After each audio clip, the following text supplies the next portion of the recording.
Okay.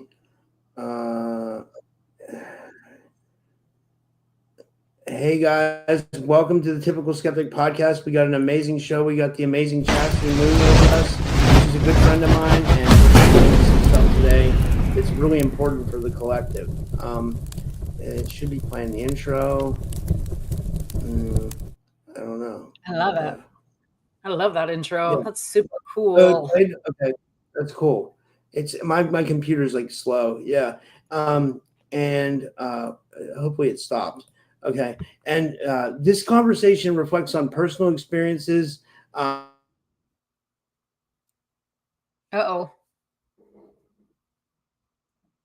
You're break. I don't hear you. Oh, there you are. Oh, you are having some problems. Okay.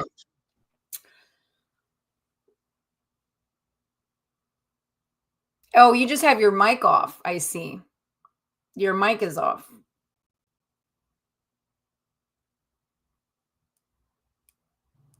There you are. Yeah, it was just off. Yeah. Hey guys, welcome back to another episode of the Typical Skeptic podcast. I'm really excited to have my guest on today. I have Chasity Muñoz. Now I have to say this for YouTube purposes so they don't take the video down. Wait, that intro is still playing in the background. This conversation reflects on personal experiences. We're not giving medical advice. We're just giving alternative theories here and help for people who may need help. So, always consult a physician or whatever, and if you know someone in crisis, seek immediate help. But with that said, today I have with me truth seeker Chasity Muñoz from Unveiling Addiction. She's going to expose the hidden risks around Suboxone and the challenges mainstream opioid recovery narrative. We dig into informed consent, transparency, withdrawals, and holistic paths to healing. And a little bit more about my guest. Chasity Muñoz is the host of Unveiling Addiction, a truth-driven advocate drawing from personal experience and independent research. She speaks out on long-term harm, dependency, and withdrawal effects tied to commonly used opioid recovery medications. Concerns, she says, are often downplayed by medical and pharmaceutical interests. With a focus on informed consent, transparency, and real healing, Chasity works to educate, elevate, silence voices, and highlight the alternative holistic routes to recovery. She stands for truth, accountability, and addiction treatment, and freedom from chemical dependence. And with all that said, I'd like to give her a big warm welcome back to the show. Chasity, thanks so much for coming back on. How are you? I'm good. How are you doing, Rob? Good. I feel like it was like yesterday we were in Florida, Man, I know. I wish it was yesterday. I'm wearing the earrings that you got me. Look, they're so important to me. You want to hear something so funny?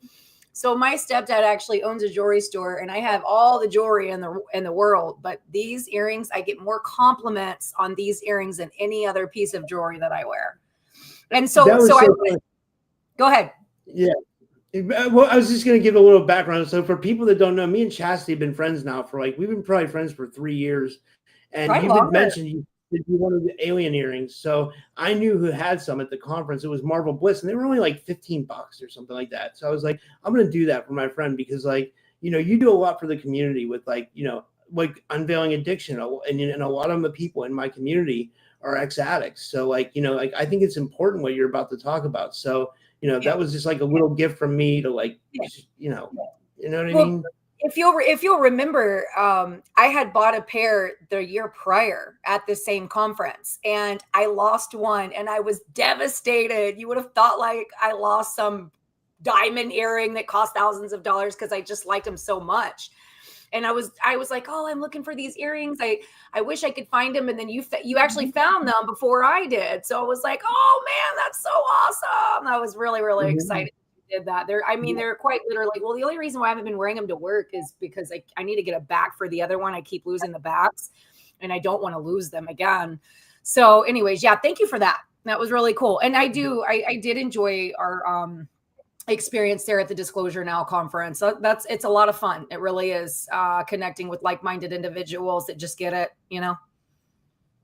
Yeah. Check this out. We already got people in the audience commenting on the show. So I can tell that this is going to hit hard with the audience. This is from Carrie Hanlon. Oh, wait, the wrong comment came up. I put, I'll put it up right here. She says, hi, Rob and Chasity.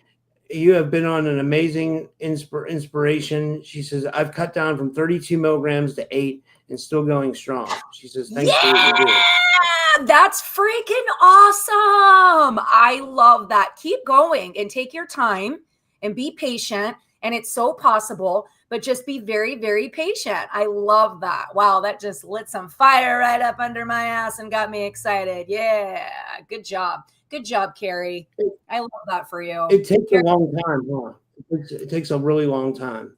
Well, okay, so she's on 32 milligrams. I mean, it's like I don't even understand why these doctors are putting these people on this.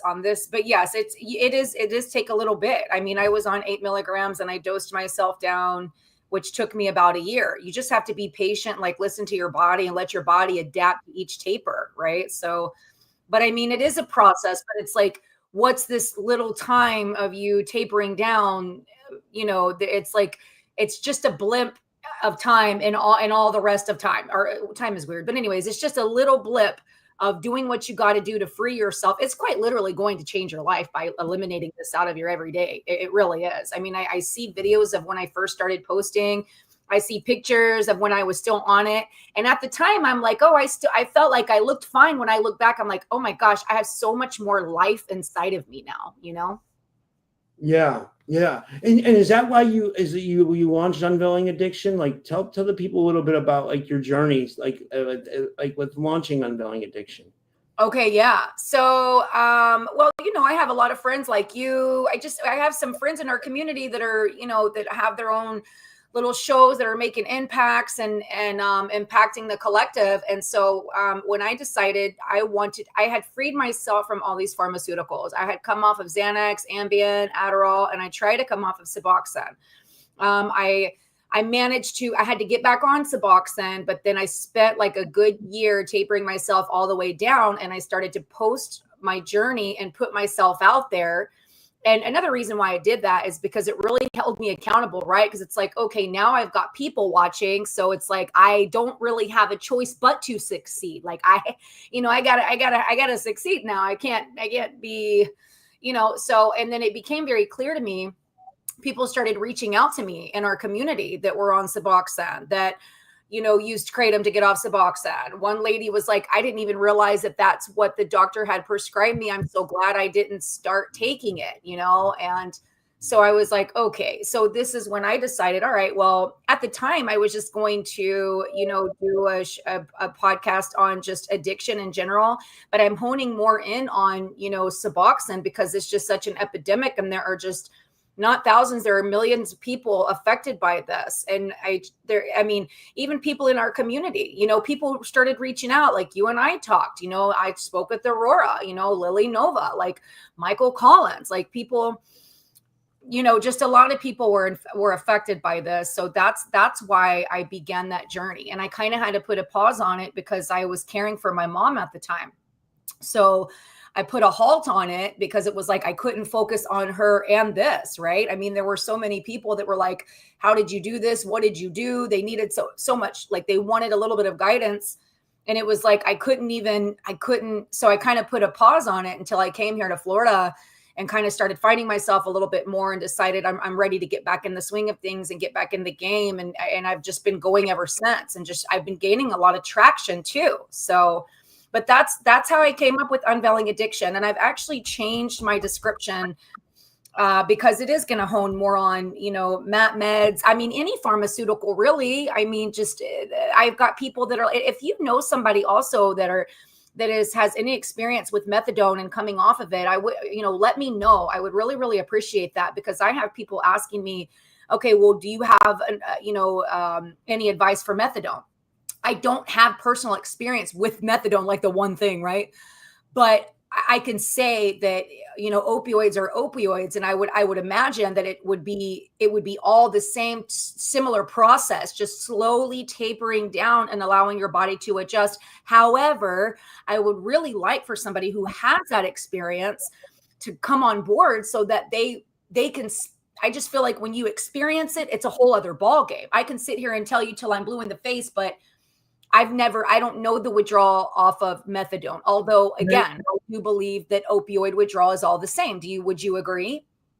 I don't know. I mean, I know someone who I know from personal experience, someone who is on methadone, and I know it's a very, very wickedly strong opiate. It might be a lot stronger than Suboxone. Like it's wicked. It's like up there. Like, you know, the guy I know who did it, he was never on heroin or anything like that. He just, was on pills. So he got on methadone, and then it's exactly like you said, you have to taper down, but it is an extremely, extremely powerful opiate. It's like, I mean, it's probably more powerful than like Oxy 80s and Opanas and stuff. If you remember them, of course, I like, all of it. Yeah. It's on a level, it's definitely on a level. So I can tell you this, I've come off of pain pills. I've come off of Kratom. I've come off of Suboxone. I've had friends that have come off of heroin and they've come off of Suboxone. And every single person that I have spoke to have told me, plus my own experience, that Suboxone is far harder to liberate yourself from and be free versus any of the other shit I just mentioned. Wow. Which is done by design. That is done by design. And now they're handing this shit out like it's the golden ticket to addiction. Yeah.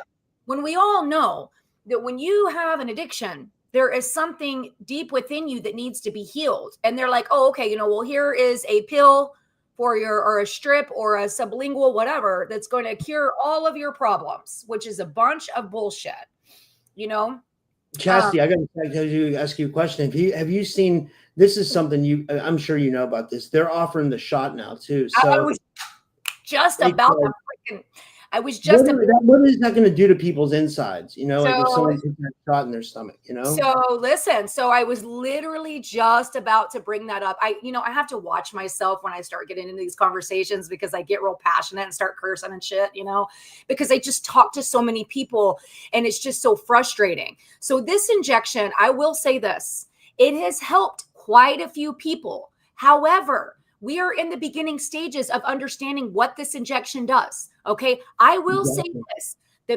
Indivior. Okay. Let me back this up. Okay.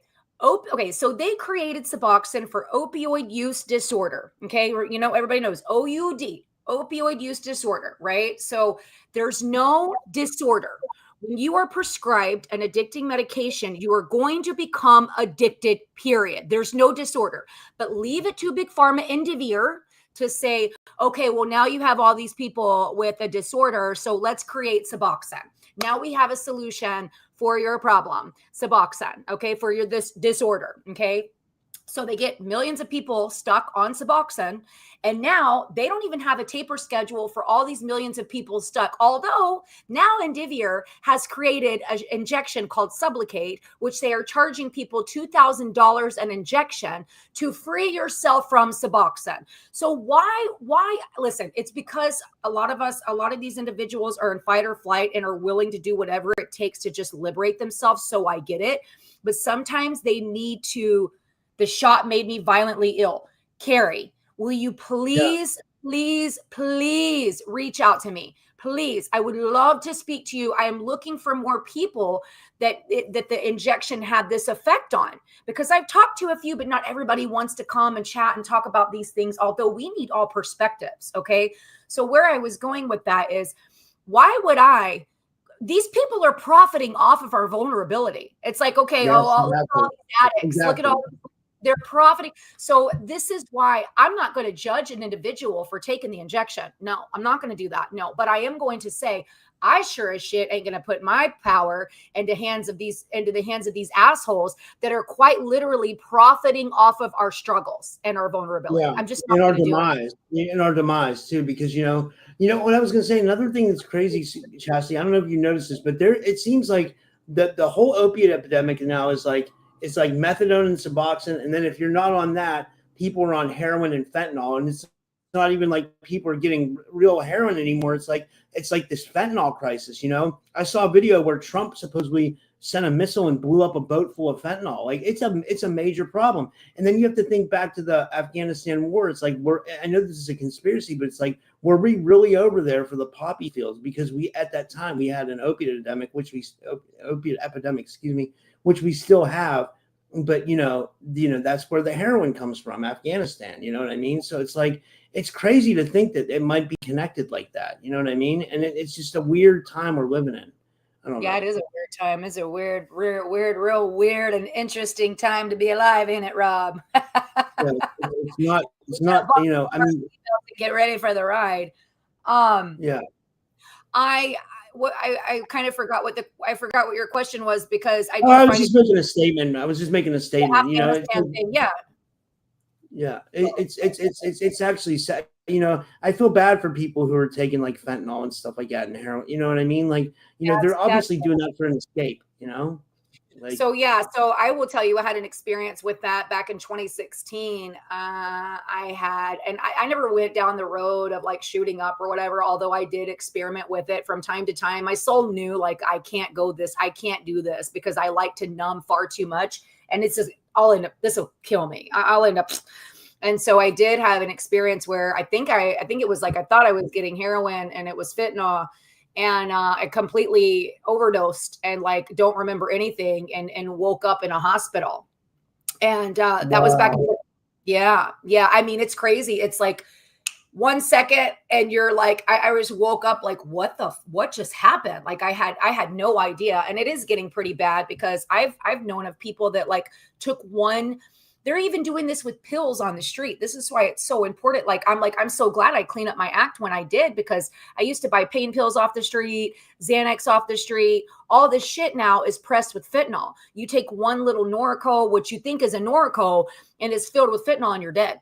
So yeah, it is a problem. And I do think you are right about that, because now, and this whole opioid epidemic, none of these doctors now are prescribing any pain pills. Nothing. So like, for instance, my mother, who actually does need pain medication, cannot get pain medication because of this opioid epidemic. It's just a very, complicated thing. But instead, they're going to push Suboxone and methadone and all these other meds, which are traps, which is, Yeah. That is done by design.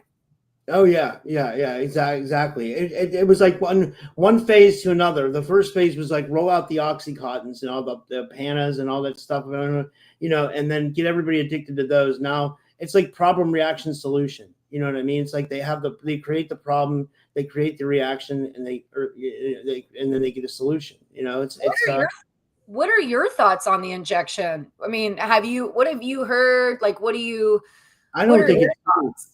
I mean, I don't know enough about it, but I don't think it's safe, honestly. Like if I was in that position, I wouldn't do it. I just wouldn't, because like well, first of all, I'm deathly afraid of needles, like any needle, you know what I mean? Like I can't, I mean, like I'm not being a baby, but I don't like it at all, like I hate even giving blood, so Yeah. like I wouldn't want, and plus like I wouldn't want that in my stomach. Like I guess they put it in your stomach, and that would just feel weird. I don't know. I don't think I would like that. I don't think I would enjoy that at all. Like, and not that it's supposed to be enjoyable, but I'm saying like I think it would be rather miserable. Like Carrie said, she said she got really sick from it. I can see, but I mean, but then I guess you have some people who say it did work too. So I don't know. So about a year ago, when I launched my podcast, I came across somebody came across my content. She was a practicing nurse, or is a practicing nurse, but they took her license away because she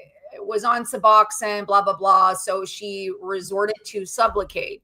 And she did say she's good now. She actually came on recently again, and I interviewed her just to kind of give an update of how she was doing, how she was feeling.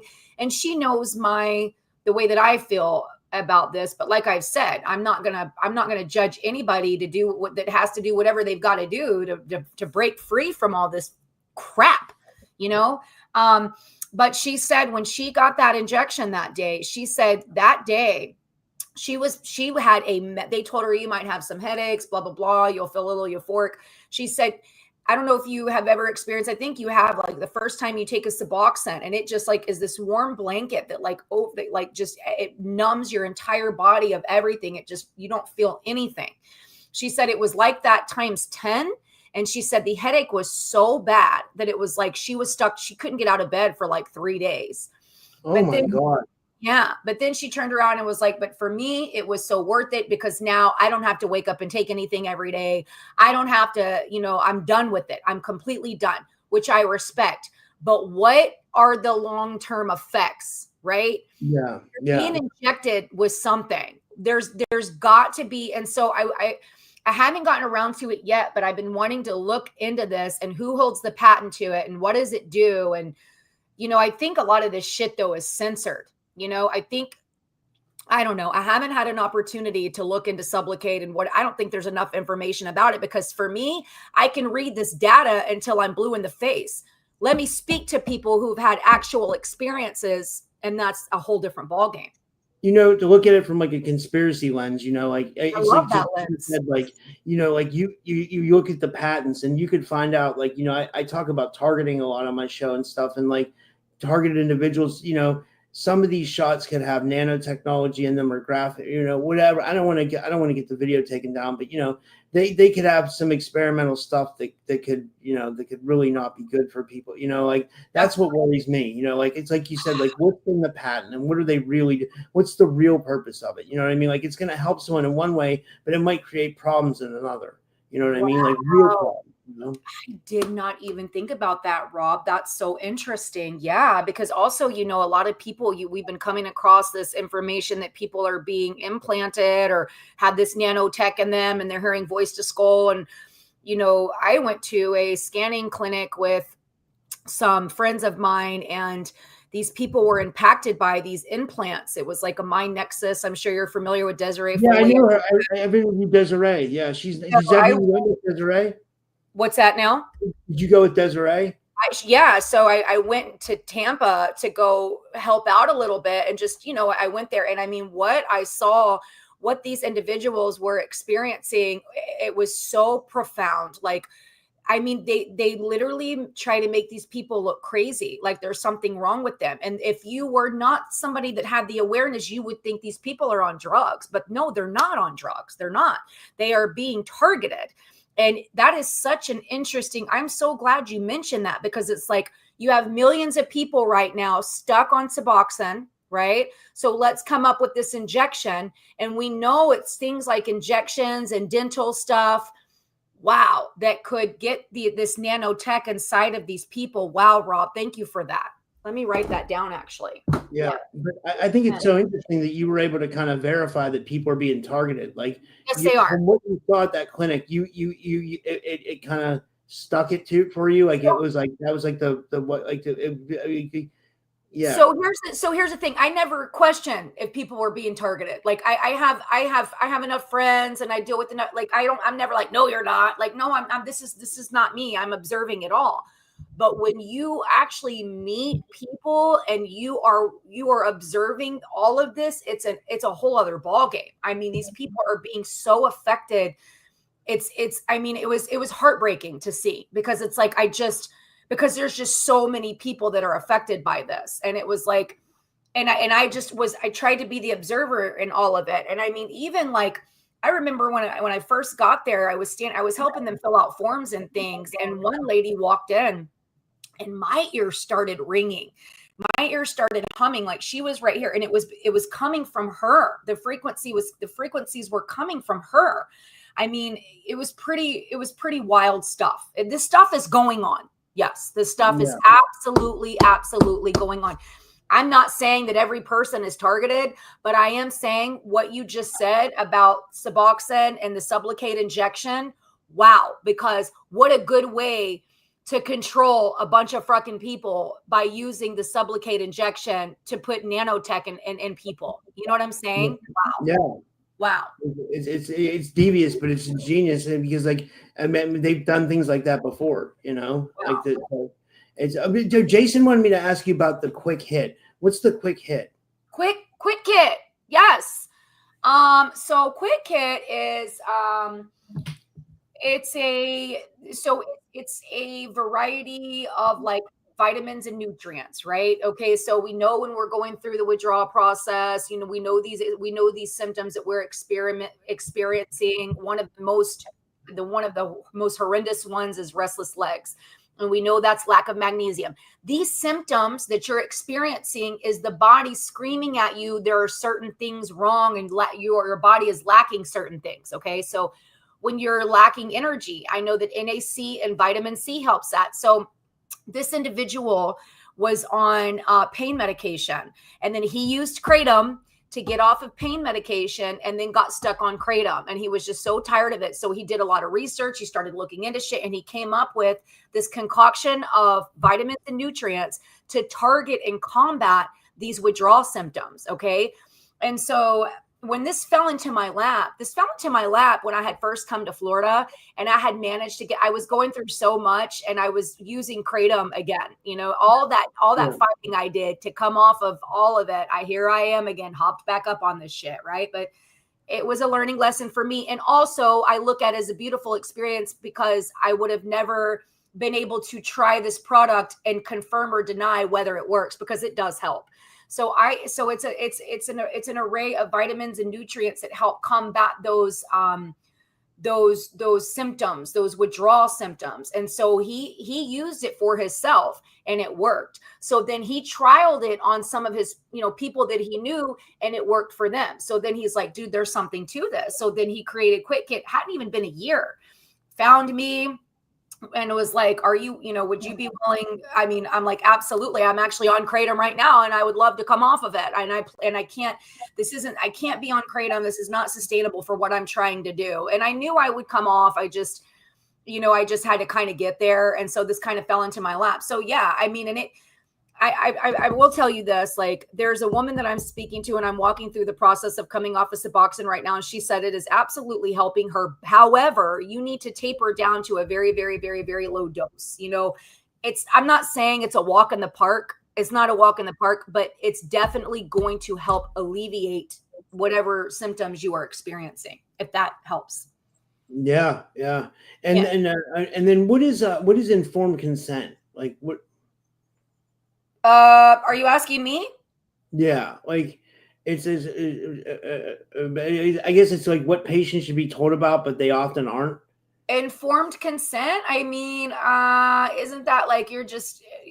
I'm consenting. I'm consenting to something, right? I don't know. We need to Google it. I don't want to be like saying the wrong. Yeah, it's in the wrong. Why are you asking that? I use ChatGPT to come up with. I use ChatGPT to come up with topics and questions, so it came up with that. It has a mind of its own. So like, I love that.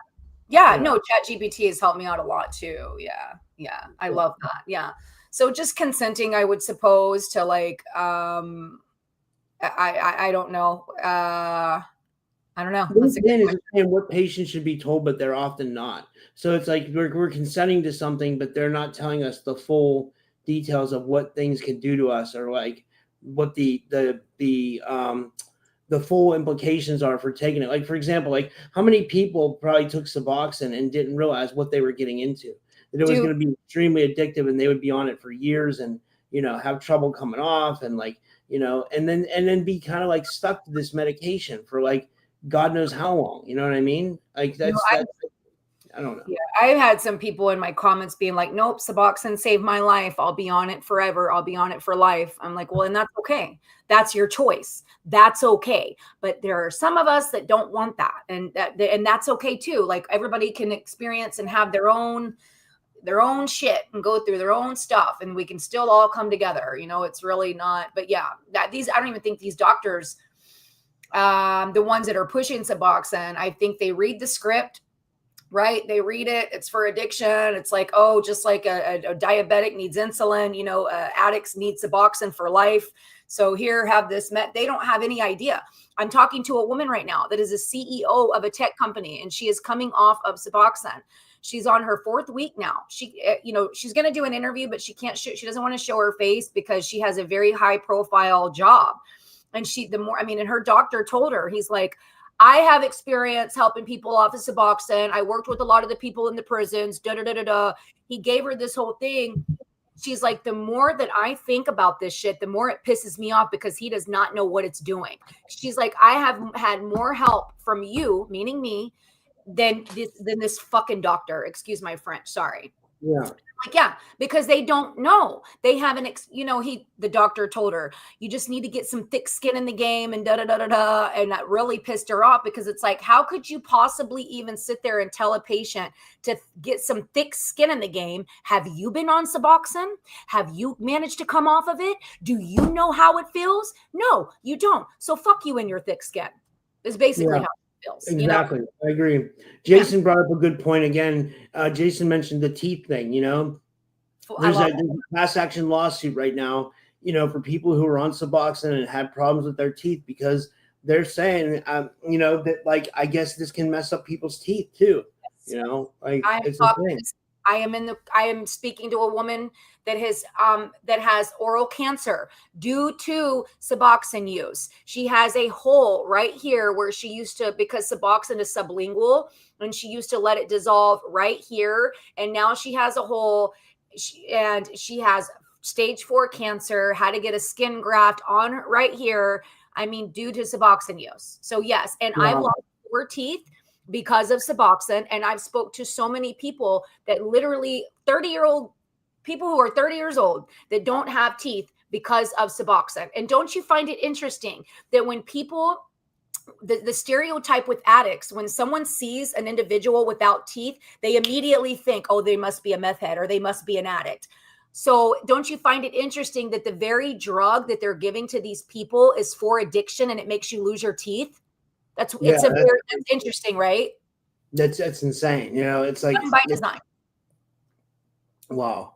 Do you think it's like part of a bigger like a bigger plan, like to like to make people like I don't know. What do you think? Like it's like Yes, it's horrible.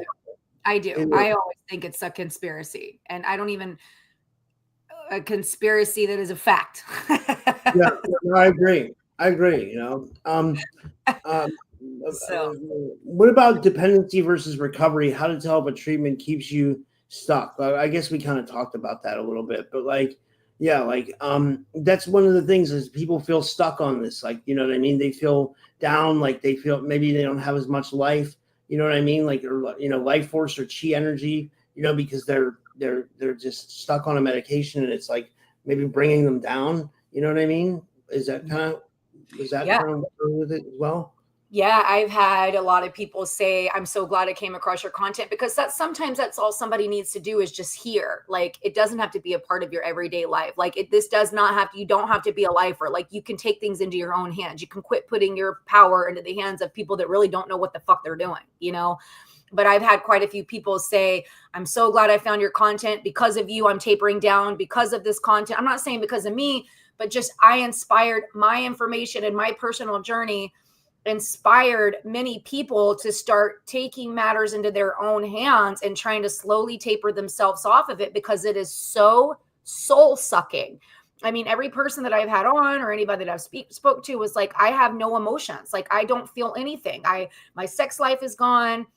I don't have emotions. I'm just like numb to everything. But I will say this, what's really important is when you do get yourself off of these pharmaceuticals, be prepared for how you are going to feel, because you are going to feel it all. and it can be a lot, right? Especially if you're very empathic and very intuitive and you pick up on other people's thoughts and feelings and emotions. It can be very, very overwhelming and very hard to navigate. So really be prepared, because all of the feelings and all of the things come back, tenfold, and you have to learn how to navigate that. But it's a beautiful thing. And it's okay if you kind of slip from time to time, and maybe, I'm not saying go backwards, but for me, this hasn't been a perfect process. I've had good days. I've had bad days. I've had days where I've, used kratom. I've had days where I haven't. I've used mushroom. Like, it's just all a part of trying to clear myself up and learning how to navigate all this shit. Yeah, I agree. Yeah. Someone says about sugar in the audience. Yeah, sugar is really bad too, guys. It's like, and sugar will kill you too. Someone says sugar is a heck of a drug. I agree. It's all done by design. Yeah. That's why they make all these processed foods, and absolutely, yeah. Sugar food is just another addiction. It's another addiction. I will often, partake and eat more just the oral, like, yeah. You're amazing, Chasity. Like, I've never seen someone that is in good shape. I mean, you stay in shape. Like, I watch your videos. I see you do tumbling and stuff. Like, man, I was like, Chasity can do tumbling like a 20-year-old girl. I mean, like, you're sick with it. Your tumbling skills are on point. Thank you. Yeah, I appreciate that. I I know. don't even know about that stuff. I don't know about that. I just I don't know. Yeah, no, I love that. I feel like that's like inner child healing doing that. The reason that I started tumbling again is because I told myself, I would never lose my tumbling skills. And, when I was 16, my entire life was flipped upside down and I stopped doing gymnastics. I stopped doing cheerleading. I stopped doing the things that I loved. And so when I started falling back in love with myself and finding myself, I was feeling compelled to like go tumble and see if I had what it takes, see if I could still do it, And I mean, I would mentally rehearse it, I would meditate on it, and I just slowly ease my way back into it. And it fills me with so much joy. I love it, But yeah, I need to find a gym. There's a gym around here. I need to work a little bit better about going and tumbling, because I do like it. I really enjoy it. And I think you just mentioned something really important, and I think it's what you're doing with your channel. It's like you're helping people get off this stuff, but then also helping them navigate it and find their joy again. Because it's a whole process, right? Like you said, like you go through the withdrawals, and then all these emotions come up. You got to learn how to navigate that. Then staying off of it. Then also how to find joy in your life again, and you're doing all that. You know what I mean? It's like so it's not just that you're speaking out against the Suboxone, but you're guiding people towards a better life path. And I think that's amazing. Oh, thanks. I appreciate that. That makes me feel really good. Yeah, it's very soul fulfilling, right? It's like, I don't work in the medical field anymore. I'm not working in the urgent cares and working the 9 to 5. I mean, I'm literally waiting tables, which I'm okay with right now, because what I'm doing is really fulfilling my soul. And I know that this is just kind of the beginning of something very beautiful, so thank you for telling me. I was waiting tables not even 2 years ago. Before I quit and started doing this, I was waiting tables in downtown Pittsburgh. I used to have to take the bus every day. I remember, and then I remember during the Antifa riots, or when that George Floyd stuff happened during the vid, I remember in downtown Pittsburgh, they hit it there bad. There was definitely pallets of bricks, and they definitely they busted out the window of the restaurant I was working at. It was a huge hole in the window. You know what I mean? It was insane. That you made me think of that when you said waiting tables, because that's what I was doing too. I was working at I guess you could call it somewhat of an upscale restaurant in downtown Pittsburgh. But I mean, it was a hassle, because I used to have to ride the bus every day. I hated it. Dude, speaking of which, so I just went to Iowa to see someone, and I took the Greyhound bus, right? And then on the way back, it made me okay, you're not going to believe this. So we were coming through, going from Iowa to Pennsylvania. I took an all-night bus, because it was 19 hours. So at 5 a.m, they stop at this rest stop, and we're all standing outside, all the people from the bus, we got our coffee or whatever, snacks. And some guy comes out. He's like, "Did you see what happened?" I was like, "No." He's like, "Some kid overdosed on the back of the bus." He said he must have shot up some drugs. He said he was rolling around on the back of the bus, and he was throwing up all over himself. The police showed up. You know what I mean? The ambulance showed up. I guess that it was a rest stop, so they threw him in the shower there. You know what I mean, to try to wake him up. But this is an example of what's happening in our society. You know what I mean? It's this is happening to people every day because they're messing with that fentanyl shit, and it's when people don't have that regard for their life to not take, what I mean? That's an issue, you know what I mean? Because if someone's willing to risk their life to take a drug, that says a lot about what they're going through in their life, I think, That's 100% right. Yep. There was a time in my life where I didn't care what, before I had my son, I didn't care what situation. I was putting myself in the most dangerous situations. I mean, just crazy the situations I was putting myself in. I didn't care. I did not care. Running and gunning in the streets. That's what my friend Derek calls it from the chat. Because I always tell him, I was like, man, back in 2012, I was running and gunning the streets. Yeah. Yeah. It's interesting. I kind of watched a little bit of our interview whenever you came on mine. And I had totally forgotten. Maybe, I'm gonna repost this to my channel too. If you said we could do that, right? I would also kind of because your story is so interesting too, Rob, and everything that you went through.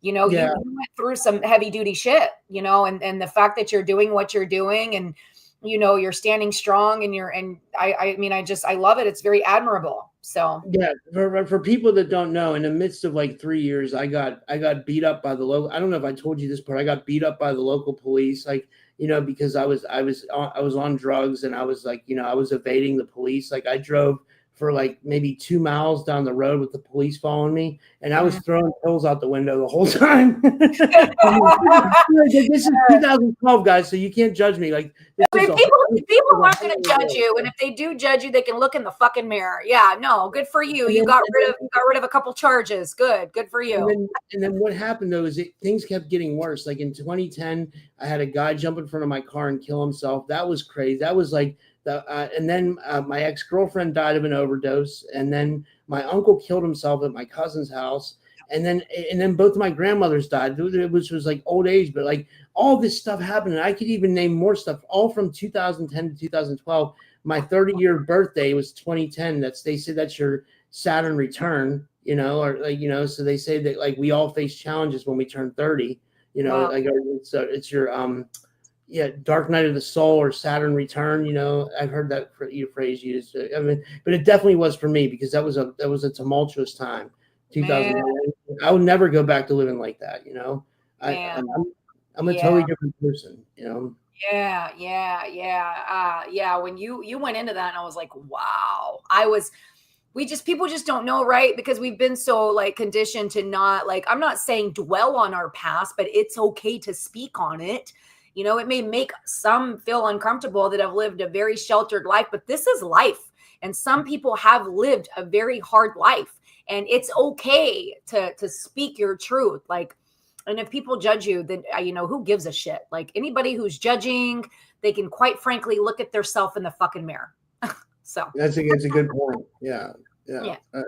I agree. I just worry about like what people will think of me about stuff. You know what I mean? That's my whole thing. Like, I'm worried about like my, I guess my appearance. I don't want people to think down on me or think bad or think, So I'm like secretive about some. I hide. I don't know. That's okay. Yeah, that's okay. That's okay. Whatever works for you, right? It's really quite all right, honestly. Yeah. What you're doing, I mean, you have a lot more people following your journey. You've been doing it a lot longer, so I can get it. It's a little bit more, I just kind of am getting started. So I would imagine at some point I'm going to tone the cursing down.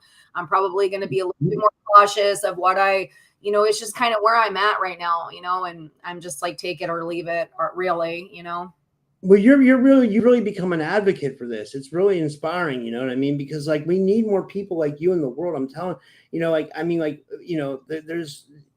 an example of what people can do, and so many people probably want to be in the position you're in, where they're completely off whatever medication they're on, because it's affecting their life. You know what I mean? They can't live a normal life because of, these medications, whatever it is, you know what I mean? It could be, still pain pills or, I think people are definitely feeling it, and I think it's a huge epidemic too. I think it's like, like so many people in our community are affected by it. You know what I mean? So I can't imagine the whole world, Oh my gosh, yeah, it's millions. I mean, even people that are in different countries. I mean, I'm in Australia and I'm on Suboxone. In Canada, we're on Suboxone. We can't get kratom here. It's just, it's everywhere. It's not just the US. I mean, it's really everywhere. Now, although I was going to tell you, so I had to take down my affiliates. Like, one of my affiliate links is for kratom. I'm sponsored by Happy Hippo Kratom, and they I guess like YouTube, that was one of the reasons they said they took me down, was because they said and I wasn't even advertising it. I was just posting links. I was basically just posting the links so people could use it if they needed it. You know what I mean? Like, and because I figured, there was a lot of people that wanted to, whatever, but like, I don't know, like, I mean, I think they were just looking for a reason to take me down. You know what I mean? Because I was arguing with them on Twitter, and they came back with one thing, then they came back with another, then they came back with another, then they finally said that. I was like, oh, it's my affiliates. Like, and I had an affiliate for Amanita mushrooms too. You know what I mean? Like, they're both like, borderline, but they're still both legal. You know what I mean? And I think YouTube said, like, YouTube accused me of, it was crazy. It doesn't even make any sense. Like, Go ahead. Yeah. Sorry. I've heard that like I've been to like kava bars where, you don't know if you're familiar with like the toasts whenever like you are ordering, even at restaurants, but it's like even these toasts do not like the word kratom. They don't. So there's something about the word kratom. There's something about kratom like that. I mean, that kind of makes sense. Although haven't they been kind of trying to take you down for quite a while now? I think it's probably just trying to find whatever they can, because literally that's just a link. That's so ridiculous. Yeah, but but this video is going to go on Rumble too. You know what I mean? Like this is definitely. But you know what was interesting was Journey to Truth got their YouTube channel back. I was so happy. Tyler's such a nice guy. You know what I mean? I know you know that, but he seems like, I mean, like I've been on his show and stuff like that, and I was like, man, that couldn't happen to a better person, because like, you know, those guys are pretty good dudes and they deserve it. But like, I tried to appeal to get mine back. They haven't made a decision yet, or maybe they did and they just, I don't know, because like, you know, it's, you know, dealing with YouTube's like it's insane. Yeah, I haven't quite experienced that yet. I would imagine it's coming. I hate to even say that. I don't know though. Like, I don't know. Yeah, I did see that they got their channel back. I'm glad for them for that. So let me ask you. So when they take your channel away, because I also have a friend that they took his away too. Ben with Edge of Wonder, you know? Yeah, I like him. Yeah. I met him at the conference this year and last year too. Right. And so when they do this, I mean, are they okay? So do they demonetize? So when they get their channel back, do they get to still continue to be monetized? I would hope so, because you know that was one of the problems for me. Like, I was monetized. I told YouTube this on Twitter. I said on my old channel I was monetized the whole time. I never made any problems or anything like that. And all of a sudden, you know, they not only they take my channel down, but they won't monetize the new one. You know what I mean? And it's like I'm posting more controversial stuff on Rumble. So like, what's the problem? And that's what makes me think, well, like if they're censoring that much, then there has to be truth in somewhat in what we're saying. You know what I mean? Maybe not everything. I'm sure not every guest is like a A1 whistleblower, but like there has to be some truth in what these people are saying when they come on here, because otherwise it wouldn't be censored so bad. You know what I mean? Yeah. I don't know. Yeah, because hasn't Journey to Truth had their channel down for like over a year? I guess maybe they've been down since 2023. You know, so I guess I'm just kind of curious, like, did they just decide to fight it? And then, I mean, it's just, yeah, it's crazy, because it seems like all my friends have experienced this, and but I'm glad they got it back, because that just shows that, you know. So did you get yours back, or did you? No, not yet. I'm hoping to get it back, but I didn't get it back yet. Nothing yet, you know, but I mean, I'm hoping, you know, but like, you know, like my friend Nicole, you know, my podcast partner, she told me she had one taken down, and then she said that she got it back. She was able to get it back, and when she got it back, there was nothing on it. Like they totally wiped the whole channel. You know what I mean? So it's like, when you get it back, what are you really getting back? You know, it's like they'll give you back a shell of what you once had. And what's crazy is people put their whole lives in, you know, like I put 5 years into YouTube, into creating, and like, you know, I was proud to be a YouTube creator, you know, and then like all of a sudden they just like kicked me to the curb like that. It was like, you know, it was crazy, you know.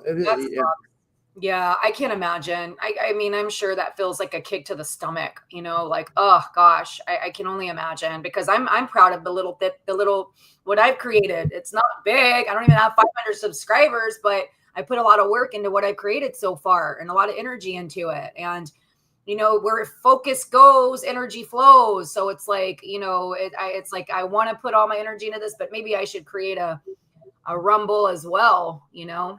Well, but I think the thing that's important to remember is what yours is you're literally changing lives. Like you're guiding people to change their life towards a better path. So like, you know, that's so important. You know what I mean? Like that, it's so important.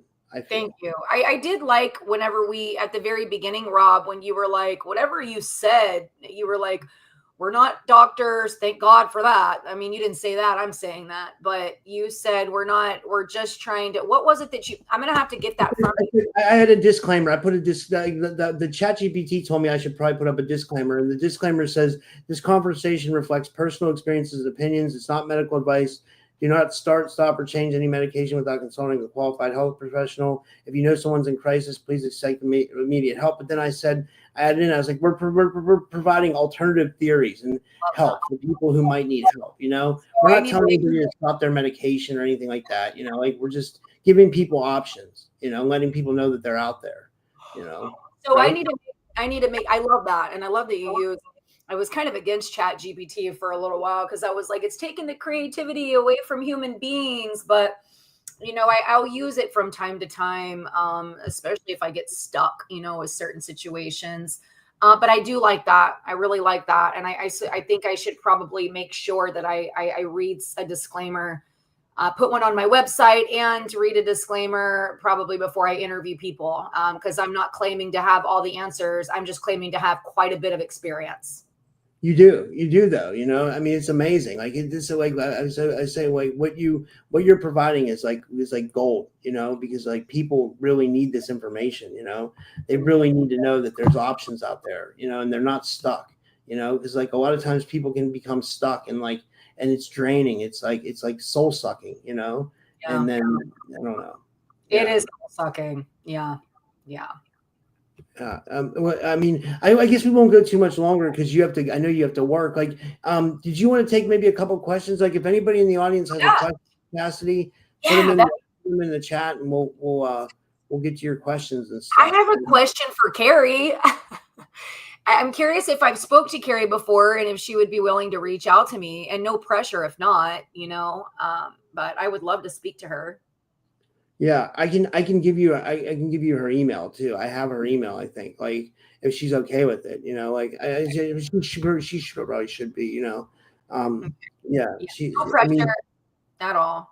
So I'd be willing to answer any kind of questions. Yeah, it's interesting. Thank you, Jason. He's always like on top of the game. I love that. Yeah, I love that. Incredible. He's awesome. Yeah, he sure is. He's such a support. Makes me feel good. So.